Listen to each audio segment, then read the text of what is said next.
Shalom. Siang ini kita akan bersama-sama membaca firman Tuhan yang terambil dari 2 Timotius pasal 3 ayat 1 sampai ayat 5. 2 Timotius pasal 3 ayat 1 sampai ayat 5. Kita akan membacanya saling sahut bersautan. Saya awali ayat yang pertama, lalu jemaat menjawab ayat kedua, dan seterusnya saling ganti bergantian sampai tiba pada ayat yang kelima. Ketahuilah bahwa pada hari-hari terakhir akan datang masa yang sukar. Ayat 2.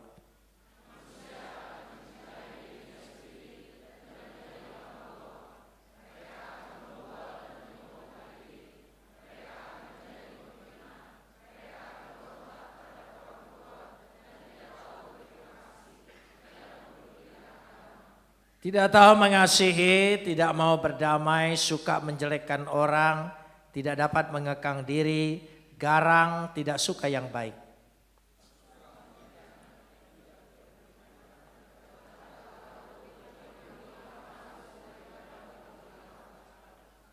Secara lahiriah mereka menjalankan ibadah mereka, tetapi pada hakikatnya mereka memungkiri kekuatannya.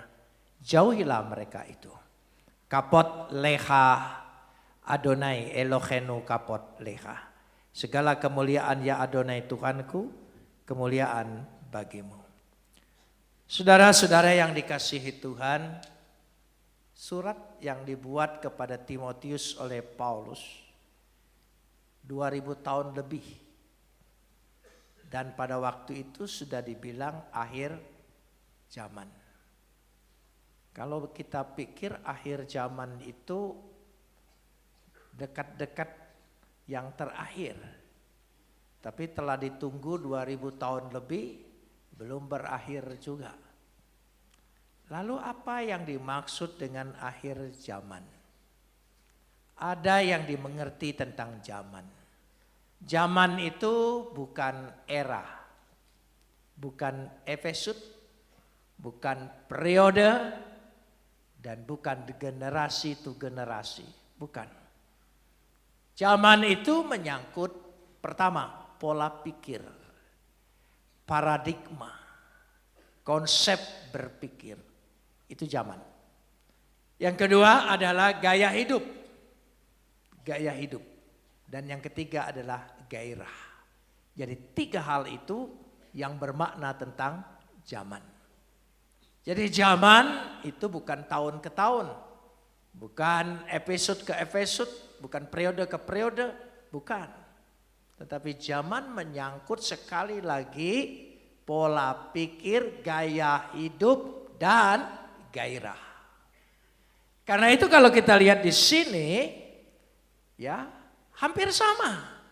Pola pikir yang dulu 2000 tahun lebih hampir sama.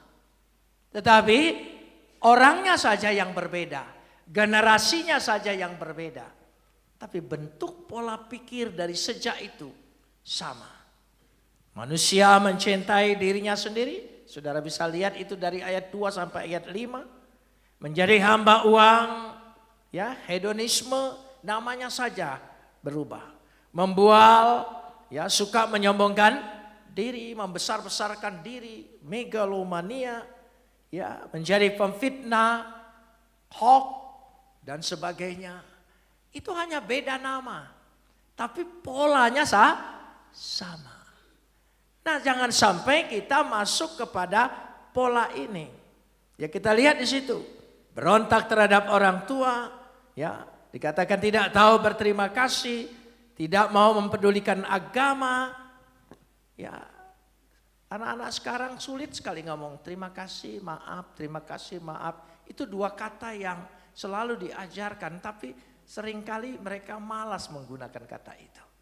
Ya, mereka ingin membenarkan diri apa yang dikatakan di situ. Dan tidak tahu mengasihi, ya, perhatikan, tidak tahu mengasihi. Tidak peduli terhadap agama. Apa saudara? Apa mereka sudah tidak datang ke gereja lagi? Bukan. Apa yang dimaksudkan di sini dulu? Nanti kita ingin melihat bersama-sama. Kalau yang dimaksudkan di situ adalah pola pikir, ya, pola pikir, dan yang dimaksudkan di situ adalah gaya hidup dan gairah. Jangan-jangan kita juga sama. Itu yang harus kita awasi.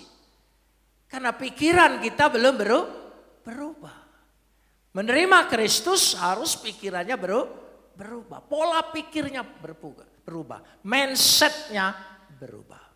Mari kita baca dulu, kalau kita ingin melihat sejenak. Saya ingin mengajak kita membaca dari Filipi pasal 2. Filipi pasal 2 ayat 5 dan 8. Filipi pasal 2 ayat 5 dan 8. Kita lihat dulu.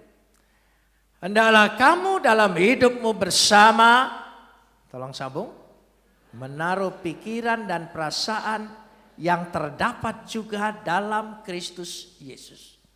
Pikiran dan perasaan. Kalau sudah memiliki pikiran ini dahsyat akibatnya. Coba lanjutkan ayatnya. Ayat yang ke-6. Ya. Yang walaupun dalam rupa Tuhan tidak menganggap kesetaraan dengan Tuhan itu sebagai milik yang harus dipertahankan. Bayangkan, dia ilahi. Dia bisa melepaskan untuk menjadi manusia. Saudara, itu yang paling berat. Orang kalau dari atas ke bawah paling berat. Kalau dari bawah ke atas semua bisa. Itu berat. Coba lanjutkan ayat yang ke-7. Melainkan mengosongkan dirinya. Oh, ini penting. Tolong ingat kata mengosongkan diri. Mengosongkan dirinya. Eskenosen. Ya. Eskenosen. Kenosis asal katanya. Mengosongkan dirinya berarti semuanya kosong. Tidak tersisa. Dan mengambil rupa seorang hamba. Dia ilahi. Pencipta langit dan bumi. Mau mengambil rupa-rupa ciptaannya. Ya, itu luar biasa di situ. Dan menjadi sama dengan manusia. Itu sebabnya. Saudara, kita kembali lagi kepada ayat yang kelima. Hendaklah kamu dalam hidupmu bersama, ya, menaruh pikiran dan perasaan. Bagaimana kita bisa memiliki menaruh pikiran dan perasaan? Kata aslinya pronete. Pronete itu berakar dari kata friend. Friend itu punya dua aspek. Aspek pikiran dan aspek perasaan. Karena itu lembaga Alkitab menerjemahkan pikiran dan perasaan. Apa yang dimaksudkan dengan pikiran? Ya, apa yang dimaksudkan dengan pikiran? Pikiran itu seringkali kita berpikir, ya, dikatakan di situ dengan jelas memiliki pemahaman, paradigma, pola pikir. Pola pikir yang di sini adalah sekaligus yaitu pesan moral perasaan. Dua hal ini. Saudara, supaya mudahnya begini. Bagaimana kita bisa menaruh pikiran dan perasaan seperti Kristus? Jangan sampai kita jadi Kristen, sudah masuk gereja, aktif di gereja, tapi pola pikirnya tetap pola pikir yang lama. Sebab harus berubah sama sekali. Kalau tidak berubah tidak bisa. Saya kasih contoh. Waktu saya bertobat menjadi percaya Yesus, menjadi Kristen, baca Alkitab, ya, ada ayat yang mengganggu pikiran saya. Yang seolah-olah tidak saya terima, saya tolak. Karena saya pola pikirnya masih yang lama. Yaitu ayatnya apa? Tampar pipi kiri, beri pipi kanan. Gak masuk akal, saudara. Tampar pipi kiri, beri pipi kanan. Wah, bahaya ini saya bilang. Mungkin ayat ini salah terjemahan. Ya, tidak masuk akal. Hidup di tengah dunia, ya, mau ditampar pipi kiri lalu berikan pipi kanan, takluk seperti ini, gak bisa hidup. Tak bisa. Karena itu saya belajar mencari bahasa aslinya apa. Lalu ketemu. Memang betul, tampar pipi kiri, berikan pipi kanan. bisa enggak Tuhan, aku percaya Engkau, tapi ayat ini enggak perlu untuk saya.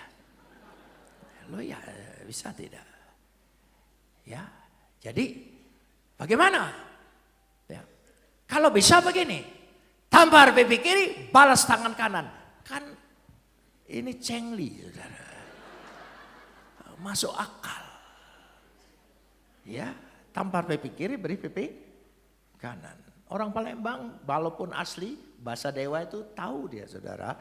Oh iya, ya Palembang lama tapi yang baru-baru ini tidak baca, saudara ya. Gitu, yang lama-lama itu pintar gitu. Sebab kalau ngomong dengan toke udah ngerti lagi, langsung harganya turun. Nah, gitu. Nah, saudara, jadi dengan kata lain ini sangat tidak masuk akal.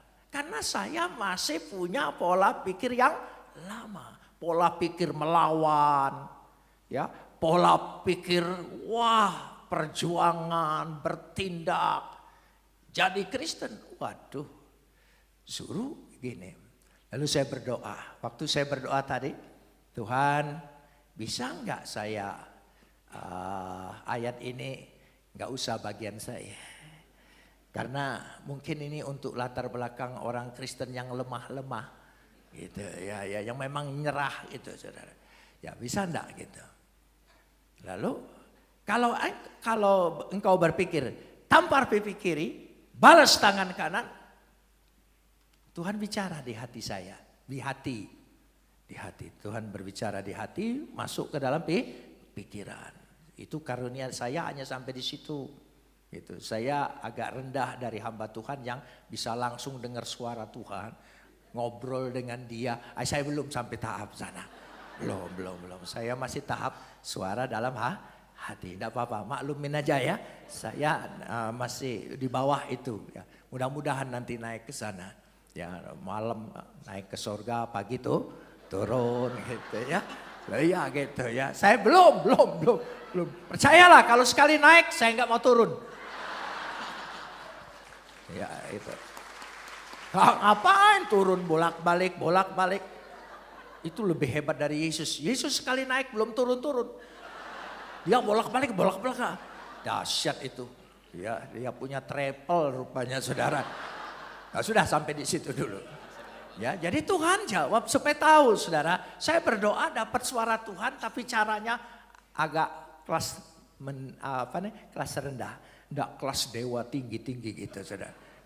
Tuhan bicara di hati saya. Lalu masuk ke pikiran saya. Kalau tampar pipi kiri, balas tangan kanan. Tidak perlu Yesus mati di kayu salib. Cukup guru silat ngajarin engkau. Ya juga ya. Itu gunanya Yesus mati di kayu salib. Sesuatu yang tidak mungkin dimungkinkan. Oh, itu maksudnya. Tapi untuk berproses pindah menerima mutlak berat, saudara. Kalau bisa nampar wong dulu, gitu. Ya, tampar. Ada orang lempar batu, jangan balas lempar lagi. Ya sudah, saya bilang bagaimana kalau begini? Dia lempar batu, saya balas lempar bunga, gitu. Jangan lupa dengan potnya. Loh ini saya ingin membandingkan, kita itu seringkali sudah jadi Kristen, ikut Yesus, dalam Yesus, tapi pola pikir kita belum berubah. Kita harus berubah. Bagaimana cara berubahnya? Karena tidak bisa berubah, ya sama. Ya, jangan kutuk dibalas dengan kutuk. Berkatilah orang yang mengutuki engkau.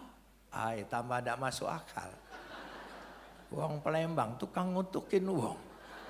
Iya, sekarang suruh dibalas dengan berkat. Lemak di dia, udah lemak di aku ini. Saya pikir gitu. Saya belajari. Kenapa? Ketika Yesus bicara itu, satu muridnya pun tidak membantah dia. Menarik saya. Kenapa dia tidak bantah ya? Padahal ini tidak masuk akal. Ya, kutuk balas kutuk kan seimbang. Ya. Tapi suruh kita balas dengan berkat. Saya pelajari, baru saya ngerti. Kata berkat itu beraha. Ya, akar katanya barak, beraha. Kata kutuk itu kelala. Kelala, itu kutuk. Berkat itu beraka.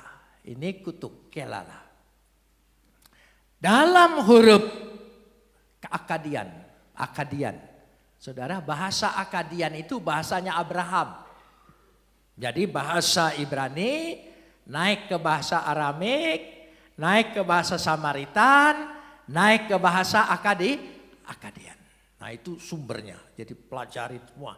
Saya menarik sekali, saya harus pelajari. Ternyata dalam cara penulisan, kelala, kalau kita tulis kelala, ya kita baca kelala, ya. Lalu kita baca balik dari sini, beraka. Di balik kata kutuk ada kata berkat. Oh, ngerti. Jadi kalau kutuk dibalas kutuk, kita tidak dapat berkat. Impas. Jadi kalau orang mengutuki engkau, jangan balas kutuk. Dia sedang memindahkan berkatnya kepada engkau. Nah, karena itu mulai sekarang kita mengerti, baru kebuka pikiran saya, oh begitu maksudnya. Ya, jadi kalau ada orang mengutuki, Anda senyum. Berkat bagimu, saudara. Sebab di balik kata kutuk, kelala ada kata berkat. Dia sedang memberkatimu dengan memindahkan berkatnya ke hidupmu. Ya, malahan bilang terus, kutukin terus. Sampai habis ya.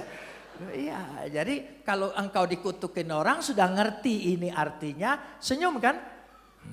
Senyum. Ya, senyum ya. Kenapa? Saudara dikutukin tetap senyum, orang Kristen masih ngutukin tapi saudara senyum. Maklum tidak datang ke GBI Palem, jadi nggak tahu dia gitu ya.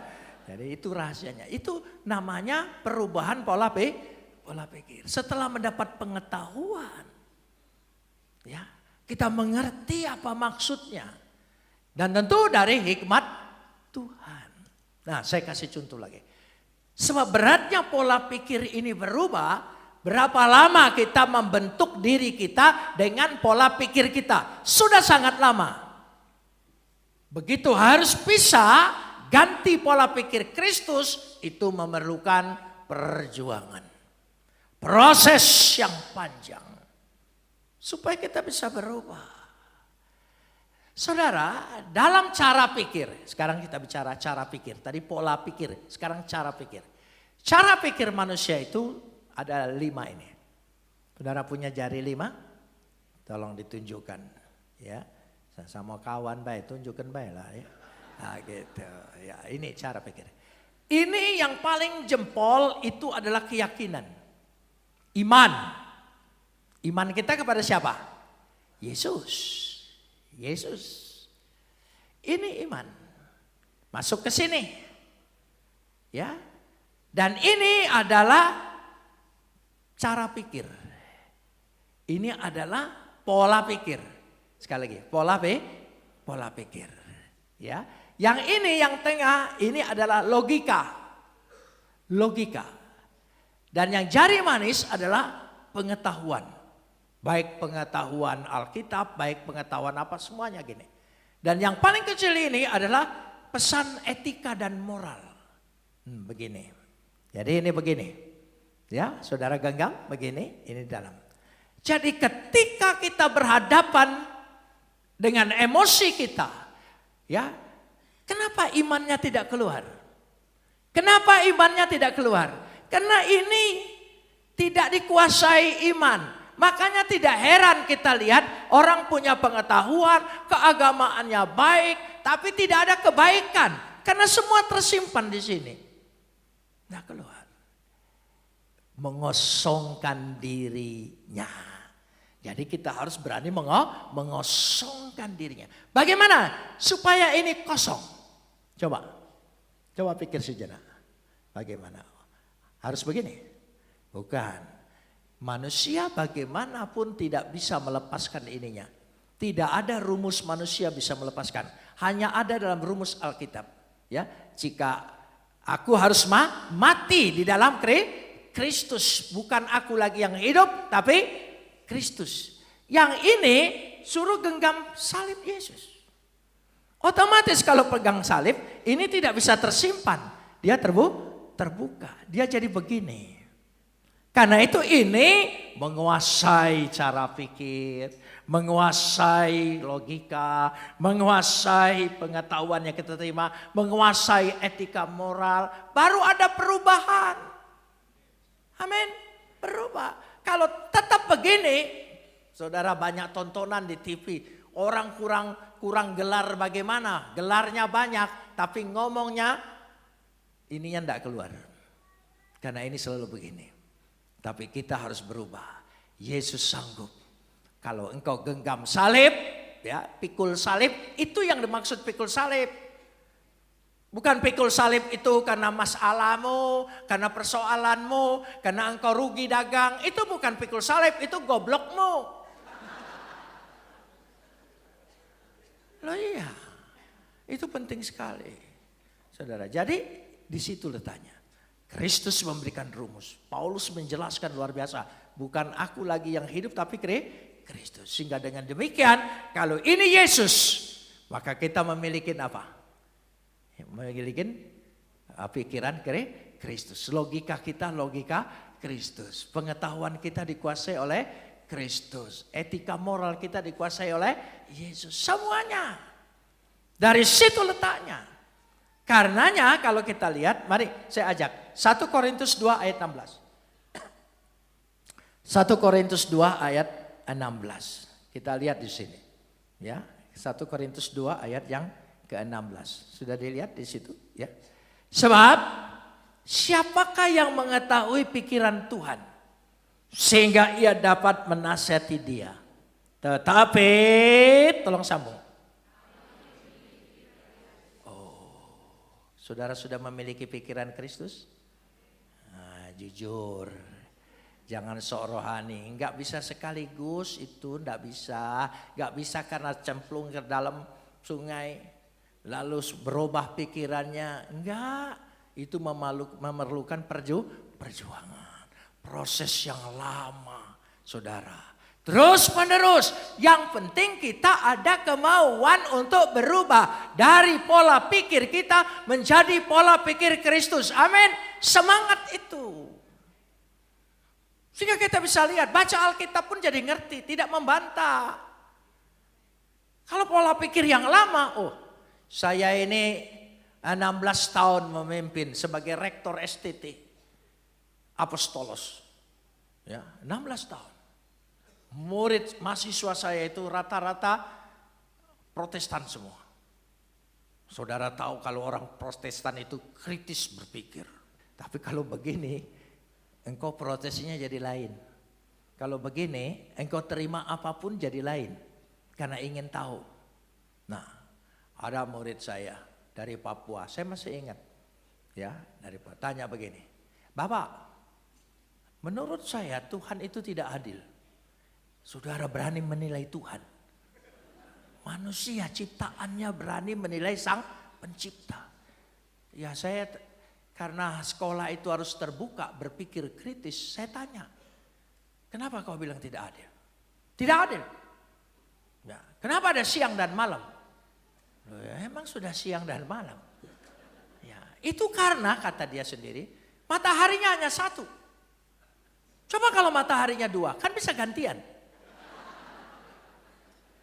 Lalu saya jawab, matahari satu aja kau sudah hitam seperti itu. Mau dua lagi. Dia langsung diam. Memang kalau orang kurang ajar harus pakai jawaban yang kurang ajar juga. Harus dia mikir. Oh macam-macam. Ya, itu biasanya mahasiswa tingkat 3. Mahasiswa tingkat 3. Oh, kalau tingkat pertama baju hitam, baju putih, celana hitam, bawa Alkitab terus kemana-mana. Oh, malaikat-malaikat semua. Oh. Itu pertama, angkatan pertama. Sudah tingkat 2 semester 4, oh mulai keluar manusianya. Oh ya, kita harus kritis, kita harus berpikir, harus masuk akal, logika kita harus jalan. Enggak salah, tapi harus begini. Ya, enggak salah. Oh belajar, karena di sekolah kami belajar filsafat. Oh makin belajar filsafat, makin seolahnya-olahnya, waduh. Ya, tingkat 3, tahun ketiga, mulai jadi setan semua. Malaikat, manusia, setan. Itu, setan semua. Pertanyaannya macam-macam. Lalu dia tanya lagi, Bapak, sebetulnya tidak ada mukjizat dalam Alkitab. Lalu apa saya bilang? Ketika Musa membelah laut, itu tidak belah laut. Lautnya memang surut. Airnya itu sebatas lutut. Jadi mereka bisa nyebrang. Oh begitu saya bilang. Kamu ini hebat. Menolak mukjizat, buat mukjizat baru. Tentara Fir'aun berkuda mengejar mereka, bisa tenggelam dengan air yang sebatas lutut, itu mukjizat loh. Baru dia diam, iya ya Bapak. Ya. Oh setan-setan itu bertanya. Karena untuk perubahan pola pikir tadi, saudara. Lalu yang terakhir, yang ketiga. Ya, mukjizat. 5 ketul roti, 2 ekor ikan bisa kasih makan 5.000 orang. Itu bukan mukjizat Pak. Waktu Yesus berdoa nyindir orang Yahudi yang kikir ini, ya orang Yahudi kikir, orang Palembang cemekean. Itu bedanya saudara. Orang Yahudi yang kikir ini pada bawa makanan tapi tidak terbuka seperti anak itu. Jadi waktu Yesus berdoa sindir mereka malu hati. Jadi di situ jadi cukup makanannya. 2 ekor ikan Pak, itu ikan paus. Jadi cukup kalau ikan paus kan? Oh, saya bilang kamu ini menentang mukjizat tapi buat mukjizat baru. Ya. 2 ekor ikan paus bisa dibawa oleh anak kecil. Dahsyat. Dahsyat. Luar biasa. Dan sisanya berapa? 5 ketul. Disitulah orang Yahudi selalu bawa sisa makanan. Ditiru oleh turunannya di sini. Ya, bawa kresek semua. Nah itu turunan Yahudi tadi. Turunan Yahudi. Baliklah kau ke kampung sana. Nah sudah. Jadi di sini menunjukkan pola pikir. Masuk sekolah Alkitab. Ingin melayani Tuhan. Belajar Alkitab. Tapi masih begini. Sehingga tidak bisa berubah. Itulah sebabnya Yesus katakan mengosongkan diri. Kosongkan. Kosong. Lepas. Pikul salib. Genggam salib. Ini otomatis begini. Dengan sendirinya. Engkau bisa memiliki pikiran dan perasaan Kristus. Beri kemuliaan bagi dia. Jadi kalau zaman ini berubah apapun juga. Ya, pola pikir kita tetap, pola pikir dunia juga tetap. Tidak berubah dikatakan. Hanya berubah orangnya saja. Sehingga kita bisa melihat bagaimana pola pikir itu sendiri bekerja. Ya, bekerja. Jadi kalau dari ayat 2 sampai ayat 5 kita tidak bisa menyembah 2 Tuhan. Tuhan dan Mamon, enggak bisa. Tuhan, Mamon. Gak bisa digabung. Mari kita koreksi diri kita. Jangan-jangan kekristenan kita, Kristen kita ini baru identitas.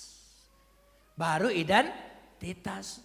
Kita baru mengaku. Ya, tetapi tidak diaku. Itu beda saudara. Baru mengaku tapi tidak diaku. Banyak sekali dalam diri kita belum ada perubahan. Tuhan ajar. Ya, Tuhan tahu Yusuf Roni ini ngandalkan otaknya betul. Ya, tekak lagi katanya. Wong Plembang. Tuhan tahu aku wong Plembang deh. Tuhan tahu. Ini wong tekak galau ya. Saudara, ya sudah. Ya, tekak itu di atas tegar tekuk. Tegar tekuk ini. Kalau tegar tekuk itu namanya kolesterol. Saudara, kalau tekak itu di atasnya itu. Nah saudara, sudah Tuhan tahu. Dia tidak bisa diajar begini. Ya, dia tidak bisa dinasehati, tidak bisa diajar oleh dosen-dosen itu. Ya, Tuhan tahu aku yang harus ngajarnya dengan realita. Dengan hidup, kenyataan hidup, dengan tantangan. Baru 6 bulan masuk sekolah pendeta di Batu Malang. Ditangkap. Ya, hanya pindah agama. Ditangkap. Orang lain banyak pindah biasa aja. Gitu. Saya ditangkap. Ya, memang di satu sisi ya, tetapi di sisi lain Tuhan pakai kesusahan itu untuk membentuk saya. Selama dalam penjara saya tidak boleh bawa buku, tidak boleh bawa apa-apa, tidak boleh ketemu orang, hanya boleh Alkitab. Ya. Jadi saya hanya baca Alkitab. Bolak-balik saya baca, saya pikir kalau tamat 1 kali bebas. Gitu. Gak bebas juga. Mungkin 2 kali saya bilang gitu ya. 2 kali baca belum bebas, harus Trinitas 3 kali. Oh saya baca terus, selama dalam penjara saya sudah 25 kali tamat baca Alkitab. 25 kali, ya itu luar biasa. Setelah keluar penjara 1 kali pun belum tamat. Jadi kalau saudara mau tamat tidak punya waktu, ya, saya doakan. Ya. Artinya apa? Ketika kita dihadapkan dengan kesusahan, dengan masalah, pergumulan, sakit penyakit, Tuhan sedang mengajar kita. Supaya akunya yang sulit sekali diperbaiki ini, dirubah ini, perlu dirubah. Pola pikir yang sudah melekat begitu lama, sulit keluar. Tapi ketika diberhadapkan dengan kenyataan, berubah. Saudara, betul-betul orang yang tadinya melawan, orang yang tadi apa, akhirnya masuk penjara, disiksa, diperiksa, ya sampai di strum saya. Saya itu sampai di strum.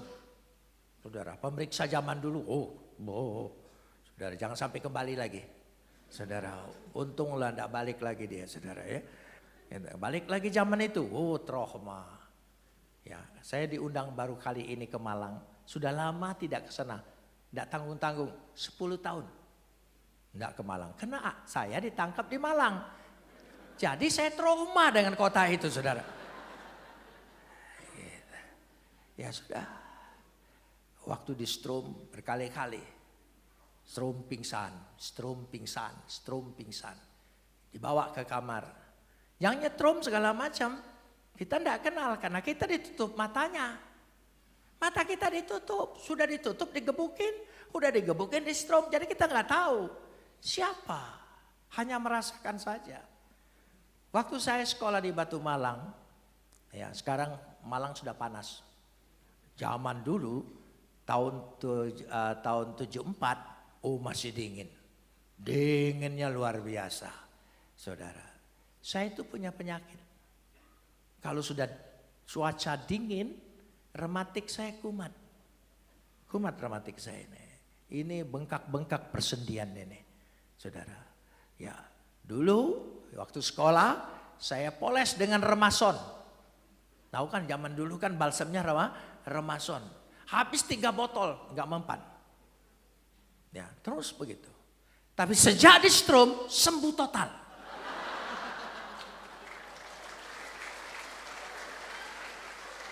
Sembuh total. Ya. Yang rematik saya nggak anjurkan ya. Ini keadaannya lain. Ya, jadi Tuhan ajar saya untuk berserah, percaya apa yang Tuhan kerjakan ujungnya pasti baik buat kita. Saudara, sembuh. Jangankan Batu Malang, Holland, Irlandia, saya datang ke sana nggak ngepek apa-apa. Oh, kalau Tuhan sembuhkan toh total. Sekarang saya ingin tanya, waktu orang nyetrum saya, apa memang mau menyembuhkan rematik saya? Kan niatnya beda. Tapi bagi Tuhan di balik kejelekan yang menyusahkan, kesusahan, menyakitkan, orang lain melakukan, Tuhan bisa rubah menjadi kebaikan bagi kita. Baru saya belajar, memang kalau berserah itu ajaib Tuhan. Luar biasa. Jadi saya 6 tahun untuk merubah pola pikir menjadi pikiran Kristus. Agak cepat. Tapi di penjara. Nah gitu. Mau berubah? Enggak berubah-berubah? Ya gitu saudara ya. Dikasih firman Tuhan. Kan paling enak. Dengar firman Tuhan. Masuk gereja. Dingin lagi, Palembang panas mah ini. Ya panas nian. Aku sampai mikir, kenapa matahari itu nggak minum paracetamol ya? Supaya rada turun panasnya gitu. Saudara ya panas gitu. Saudara mau berubah dengar firman Tuhan, amin. Buka hatimu, betul. Pak Sabta pesan, mengosongkan bejana hatinya. Karena kosong bisa diisi. Itu maksudnya. Nyambung. Ajarannya nyambung. Anak dan bapak jadi nyambung ya. Selain itu satu roh. Amin. Nyambung. Dia enggak ngomong dulu ke saya. Malah dia lari sekarang kemana deh. Gitu. Nah, sudah dari situ. Jadi itu perubahan. Saudara, kenapa Tuhan izinkan meskipun kita anak Tuhan, taat berdoa, taat ibadah, tapi tetap saja masih punya masalah. Sedang mendidik kita. Masalah itu selalu karena itu bagian hidup. Hidup itu yang namanya hidup harus disertai, dihiasi oleh masalah. Kalau saudara tidak mau punya masalah, mati aja. Pasti tidak ada masalah. Belum tentu. Orang mati aja bermasalah. Kuburannya diganti. Oh iya. Kita pikir kuburan yai kita. Udah taunya yai wong lain masuk situ. Nah, gitu. Yaiku kemana? Ya. Saudara, karena tidak bayar pajak lama-lama hilang. Gitu. Makanya lebih baik buat kuburan kayak di Tarutung. Sebelah rumah. Nah gitu. Bagus orang sana. Saya ke sana lihat, saya pikir gereja kecil. Kayak musola gitu, saudara. Enggak taunya kuburan. Tapi saya pikir pinter. Kenapa? Dengan jalan begitu anak cucunya tidak jual tanah rumah itu. Kan tidak mungkin jual berikut kuburan kan? Oh bagus, itu akal panjang ada saudara ya. Bagus saudara ya, itu bagus itu. Ya. Beda dengan orang Palembang. Dulu Sudirman ini, wong Palembang gak loh. Dari Tengkuru sana, Palembang, situ Palembang. Ma ini kemana dia? Ngungsi gak loh. Dijual saudara ya. Coba kalau ada kuburan, enggak dijual. Gak tega dia. Datang roh bapaknya, ngapo kau jual aku. Loh iya. Jadi perlu perubahan. Jangan takut ada masalah. Amin. Sedang membentuk kita. Membentuk diri kita. Membuang dan menggantikan yang baru. Hati baru, pikiran baru, perasaan baru. Oh luar biasa. Dahsyat. Ya. Masalah selalu ada. Tidak bisa ditolak. Saya kalau punya masalah tidak pernah. Tuhan jangan timpakan aku masalah. Kalau masalah itu datang saya tidak bisa tolak. Tapi yang penting Tuhan jangan sampai dia nginep. Jadi doanya Tuhan tolong masalah aku terima tapi jangan sampai dia nginep. Supaya tidak kepikiran malamnya.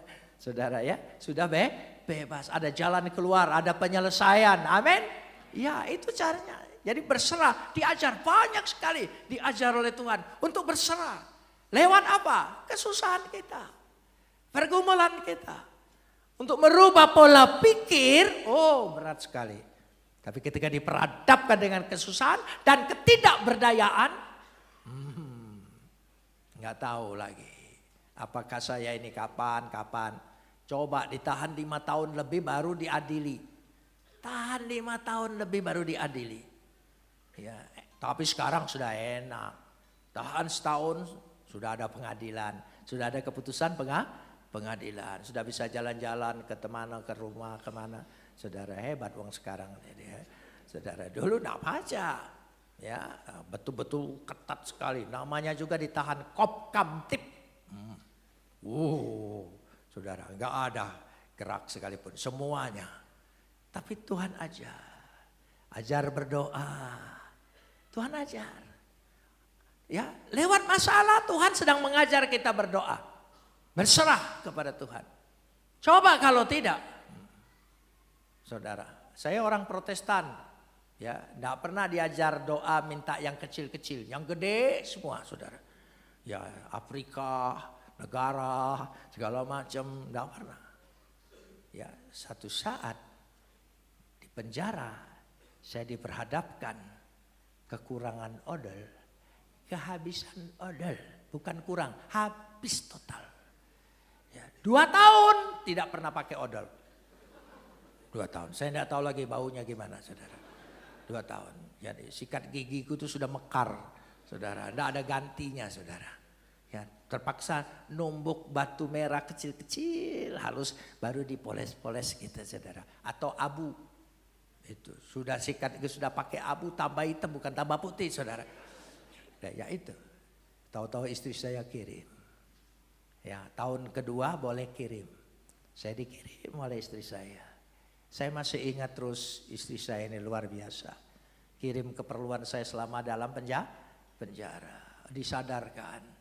Ya, dulu latar belakangnya tidak terlalu menghormati wanita. Istri itu hanya perlu ketaatan pada suami. Kalau suami bilang tidak boleh, nggak boleh. Itu zaman itu. Tapi sejak di penjara, ya saya baru sadar istri saya luar biasa. Ya mumpung dia tidak ada, aku ngomong gitu. Ya, dia melayanin tempat lain gitu. Gitu. Kalau dia ada nanti besar kepala.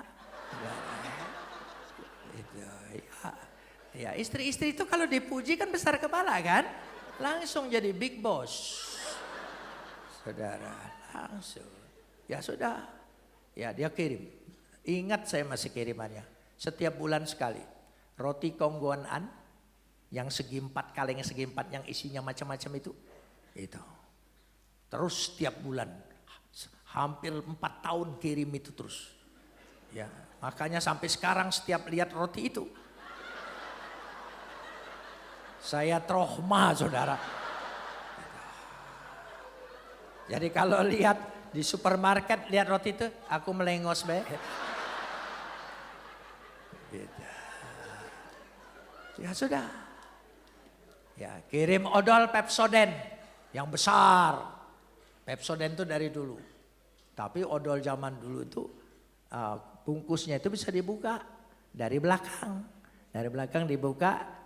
Jadi kalau saat-saat kritis bukan hanya dipencet, dikerok di dalamnya ada. Habis. Sudah 2 tahun tidak pakai, setahun mulai bulan-bulan pakai, habis. Enggak enak enggak pakai odol. Saya mulai berdoa, Tuhan, saya mau minta odol. Kayaknya enggak tega. Dia maha kuasa, maha segalanya. Aku hanya minta Oh, astagfirullah. Nggak tega aku, saudara. Rasanya cengeng gitu ya. Tapi Tuhan ajar. Tuhan ajar berdoa. Ya karena perlu. Tuhan. Lalu ya saya masih berpikir. Ya siapa tahu istri saya ingat. Suami istri itu ada kontak.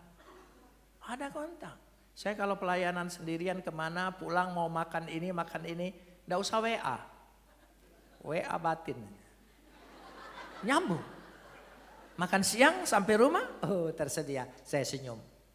Gitu, senyum. Jadi suami istri itu. Karena kita berjanji menikah dua jadi satu. Satu perasaan. Satu daging, satu tulang. Ya. Makanya suami-suami jangan suka selingkuh. Perasaannya kontak. Hati-hati, belum ada bukti tapi ininya, oh jalan radarnya. Makanya kalau menikah tidak mau ketahuan selingkuh, bilang, dua tetap dua Pak Pendeta, gak boleh jadi satu. Nah itu, pasti tidak ada yang ngawinkan kau. Gitu. Jadi ada kontak. Jadi saya mulai pikir dalam doa, Tuhan istri saya kirim. Ya, waktu besuk dan pengiriman antara jam 9 pagi sampai jam 2 siang. Itu. Saya kasih tahu ini supaya nanti ada pengalaman. Dari jam 9 sampai jam 2. Saya imanin terus gitu. Ya, kirim. Aduh sebut namaku. Ada Yusuf Tajiri. Oh bukan aku. Gitu ya. Namanya sama tapi belakangnya beda. Ya sudah. Sampai jam 2 gak ada kiriman. Ya gitu. Lalu dari jam 2 sampai jam 5 itu kantor kejaksaan di sebelah penjara Kalisosok. Itu kejaksaan negeri ada di sana. Ya, dia masih buka. Ya, saya punya teman baik seorang pengacara. Adenan Buyung Nasution. Setiap kali dia menyelesaikan kasus di Surabaya, kalau sudah sore, sudah selesai sidangnya, dia selalu pergi ke kejaksaan, titip uang buat saya supaya dikirim. 20.000, 25.000. Oh, saya selalu ingat almarhum itu. Abang itu baik sekali, dia kirim. Jadi dari jam 2 sampai jam 5, karena sudah terbiasa begitu, saya mulai pikir lagi, beriman. Bang Buyung kirim. Jadi beriman sampai imannya itu dibuat sendiri. Itu bedanya kita. Sampai jam 5 gak ada kiriman. Kita harus mandi semua, sudah masuk semua, apel dikunci, gak ada lagi bisa. Dan mulai penjaga, ganti penjagaan, ya periksa. Tanya, berapa dalam? 3 lengkap. Saya kepala kamar, karena lama ditahan itu. Itu gunanya lama jadi rajo itu. Loh, iya, makanya kalau ditahan jangan 3 bulan, jangan itu numpang kencing doang. Yang agak lama sedikit gitu. Udah, selesai. Sore saya biasa doa. Karena banyak waktu. Doa itu hampir terus-terusan banyak sekali doa. Karena waktunya banyak. Makanya kalau saudara tidak banyak waktu untuk berdoa, kalau tidak rumah sakit penjara itu baiklah.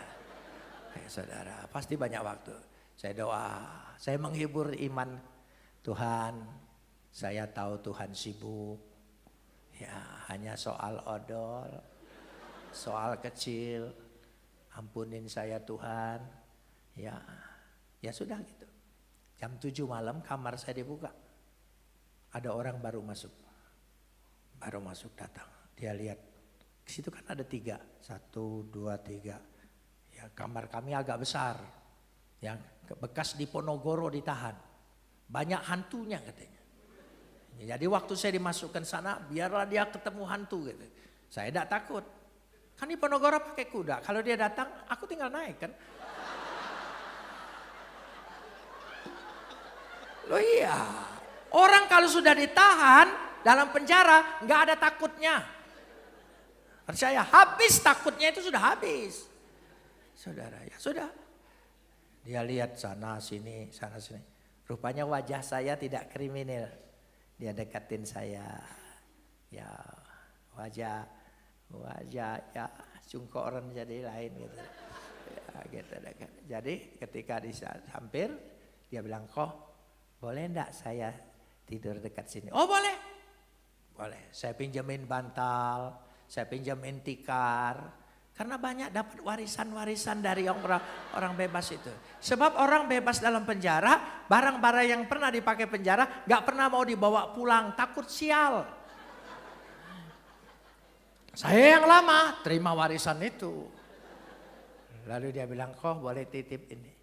Dia bawa satu kantong plastik, lalu titip saya. Saya buka, isinya odol. Saya heran, tidak tanggung-tanggung, 10 odol. 10, gede-gede. 10 odol. Saya sampai bilang, "Loh, kok kenapa ini odol semua?" "Masa iya?" katanya. Dia lihat gitu, "Iya, W ini punya toko. Waktu W ditangkap, W gugup.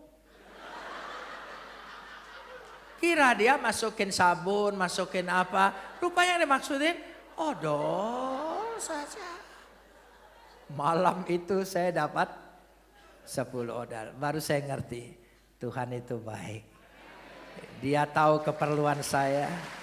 Sekecil apapun minta 1 dikasih. Oh, bonus Tuhan itu besar, saudara ya. Selalu dia punya, baru saya belajar. Oh, belajar berdoa. Tuhan paling memperhatikan.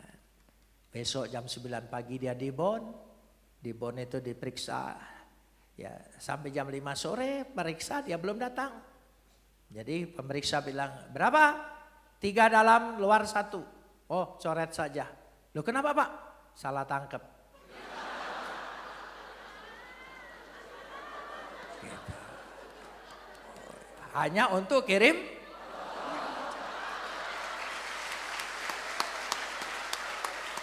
Cara Tuhan itu luar biasa. Semua dipakai Tuhan.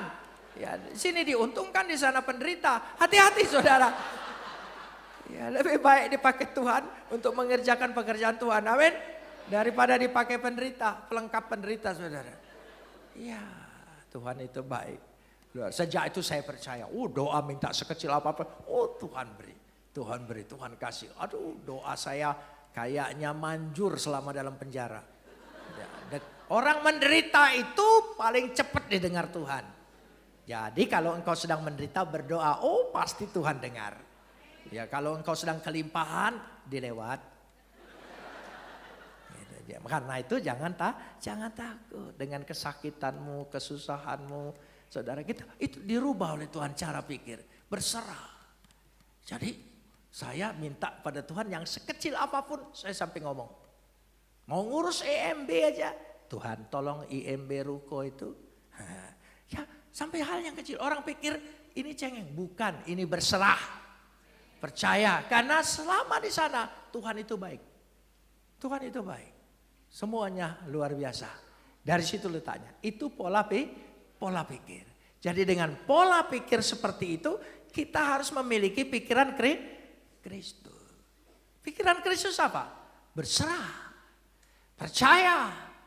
Ya, mau rela menanggung semuanya. Saudara perhatikan, tidak mempertahankan. Ya, luar biasa. Kenapa bisa begitu relanya?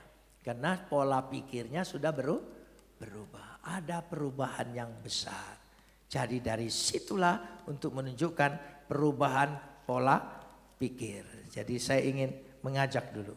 Mari kita lihat dulu ayat yang terakhir. Roma 8 ayat 1. Roma 8 ayat 1. Roma 8 ayat 1. Itu kita. Ya.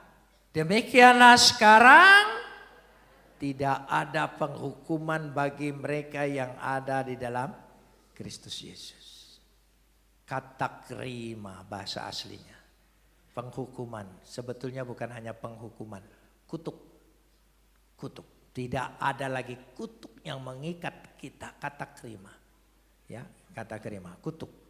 Ya, karena kutuk itu ada 3 dalam tingkatan bahasa Ibrani. Ya, kalau kata raumai itu kutuk yang bisa ditebus. Ya, kutuk kelala tadi kutuk, tapi bisa ya ditebus, ada timbal baliknya. Tapi kalau kata kerima itu kutuk yang tidak bisa dilepaskan. Jadi kalau kita ada di dalam Kristus Yesus, maka tidak ada lagi kutuk kepada kita. Jangan takut dikutukin orang. Itu sedang diberkati. Amin, gitu aja saudara. Ya. Tapi coba saudara, Roma 8 ayat 1 ini. Coba kita pikir sejenak. Ya, sudah siang. Tahan dulu, jangan lapar. Ya. Demikianlah sekarang tidak ada lagi penghukuman bagi mereka yang ada di dalam Kristus Yesus. Saudara ada dalam Kristus? Amin. Apa arti dalam Kristus? Ayo. Jadi Kristen, sudah dibaptis. Sesederhana itukah dalam Kristus? Ayat ini agak kepotong. Kenapa agak kepotong? Bahasa aslinya mekata sarka peripatosin ala kata penuma. Mekata sarka, mereka tidak hidup menurut daging, ya, ala kata penuma, mereka hidup di dalam roh. Itu tambahannya. Saudara bisa lihat itu di New King James Version, ya, ada. Kalau masih ada, tolong bisa ditayangkan. Ya, kalau tidak ada, enggak apa-apa. Ya, saudara, yang ayat 8 dan 1. Jadi ada tambahannya. Bahasa Indonesia itu tidak tambahannya. Jadi tambahannya adalah who do not walk according to the flesh, but according to the spirit. Itu yang tidak ada. Jadi bukan hanya dalam Kristus jadi Kristen sudah dibaptis, bukan. Tidak lagi hidup dalam daging, tapi hidup di dalam roh. Itu penting. Ini perjuangannya. Amin saudara. Ya inilah yang jadi napas ajaran dari gereja ini. Gitu. Jadi dari situ, karena itulah yang dimaksudkan. Jadi kita hidup harus di dalam roh. Spirit. Berarti kita dikuasai oleh Roh Kudus. Kita mengikuti. Lanjutkan ayat yang kedua. Roma 8 ayat 2. Baru nyambung. Coba kalau tadi ya tidak ada kata rohnya, tidak nyambung. Ya, Roma 8 ayat 2. Roma 8 ayat yang kedua. Ya. Roh yang memberi hidup telah memerdekakan kamu dalam Kristus Yesus dari hukum dosa dan hukum maut. Coba kalau ayat 1-nya tidak ada perkataan roh, nggak nyambung dengan ayat 2. Tapi karena ada mekata sarka, ya, peripatosin Allah penuma, baru ada. Ya, tidak berjalan dalam daging, tapi berjalan dalam roh. Kenapa? Karena roh yang memberi hidup telah memerdekakan kamu dalam Kristus Yesus. Jadi hidup keberadaan dalam Kristus, bukan ada saja dalam Kristus. Keberadaan dalam Kristus. Coba ucapkan. Keberadaan. Nah, bukan hanya dalam Kristus, tapi keberadaan dalam Kristus. Berarti keadaan kita ini memang betul-betul sama berada dalam Kristus. Itu maksudnya. Itu maksudnya. Memang bahasa Indonesia kadang-kadang hanya karena ingin bagusnya, jadi agak kelewat. Tapi saudara bisa baca dalam naskah Jerome, ya, dan dalam terjemahan Vulgata Latin, ya, Gereja Katolik juga memakai. Jadi supaya nyambung, ya, supaya nyambung. Tidak hidup dalam daging, tapi hidup dalam roh. Coba langsung kan. Roh yang memberi hidup telah memerdekakan kamu dalam Kristus Yesus dari hukum dosa dan hukum maut. Nyambung kan saudara? Jadi karena itu kita harus hidup. Berubah pola pikir kita. Amin saudara. Kita mau berubah? Kata jadi begini, tolong. Jadi begini, siapa yang digenggam? Salib Yesus. Begini, saudara. Jadi ini yang menguasai semua. Amin. Itulah. Jadi kita punya dampak kekristenan kita, ya, semua pikiran kita, logika kita, pengetahuan kita, etika moral kita semua dikuasai oleh Kristus. Mari kita berdoa.